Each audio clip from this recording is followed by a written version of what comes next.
Welcome one and all. Please sit wherever you like. So, no unspoken rules to be aware of? I don't want to unwittingly park myself down on some important lady's chair. I highly doubt anyone's going to mind where you sit, Lord Barbados. But thank you for being so considerate. Jean didn't fancy tagging along? A lot happened in the city today. If she left, there really would be no one around to lead the Knights of Favonius. All right, never mind. I was just hoping to treat her to some tea. Oh. So, tell me, Albedo, what is this outrageous and audacious plan of yours that I've been hearing murmurings about? I'll get right to the point. I intend to kill the evil Durin in Dragonspine. Oh? And I'd also like to request some alchemical reagents from the Hexen Circle. Which ones? I'm all ears. First would be the flesh of that immortal monster from the Mare Javari. Interesting. What else? The other is a portion of the embryo left by my mother, Rhindaughter. Ah, the raw material from which she created her monsters in the past. There's not much of it left. Dragon blood, monster flesh, and embryo. Sounds to me like a formula for creating life? Correct. Durin's heart has continued to beat ever since the day he died. That means it's just a matter of time before he eventually returns. It could be centuries away, or millennia, but the day will come. I've spent years investigating in Dragonspine, so I'm well aware of the danger he poses.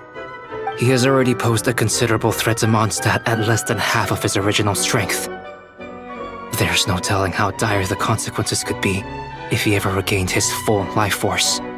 Hence, if we want to be free of the dangers posed by his blood and limitless vitality, we must find a way to eliminate Durin entirely.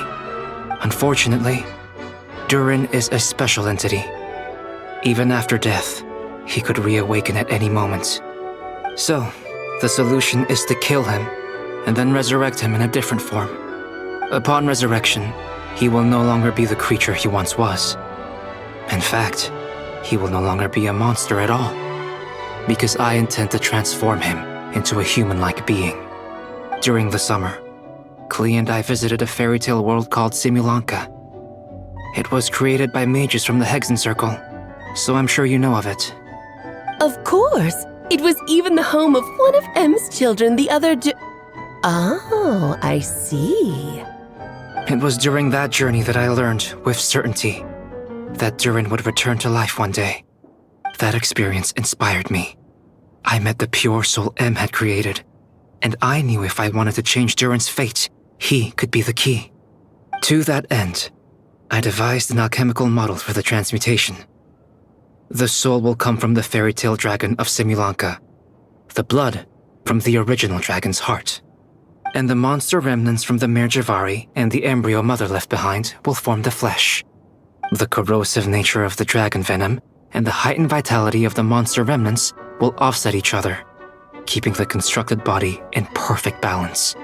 A powerful side effect can be triggered when festering forces and life energy collide. In an alchemical setting, the results are sure to be nothing short of astounding. The glint in your eye when you talk about these ideas. You really are your mother's child. Do you see that as a bad thing, Aunt Alice? Of course not. To me, you're both extraordinary individuals. I find you fascinating. In any case, now I see why you asked Venti for help. The raw materials you seek are extremely valuable. The misuse of even the tiniest amount could cause unimaginable chaos.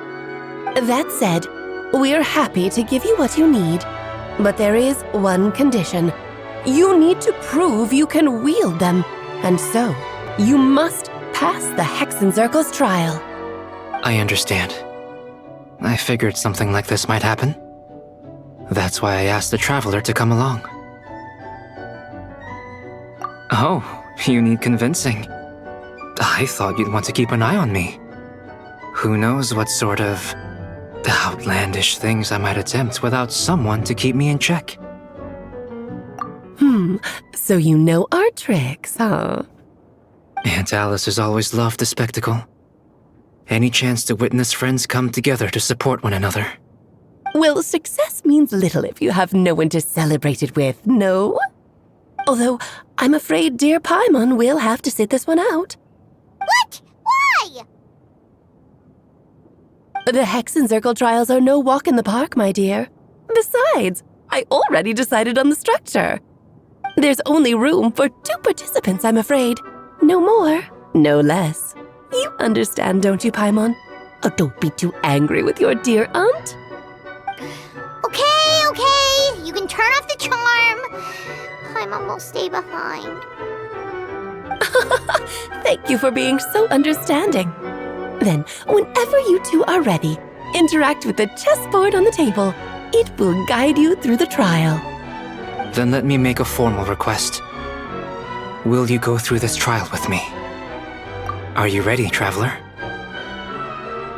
Then, my dear children, get ready for a taste of the Dodo King's magic.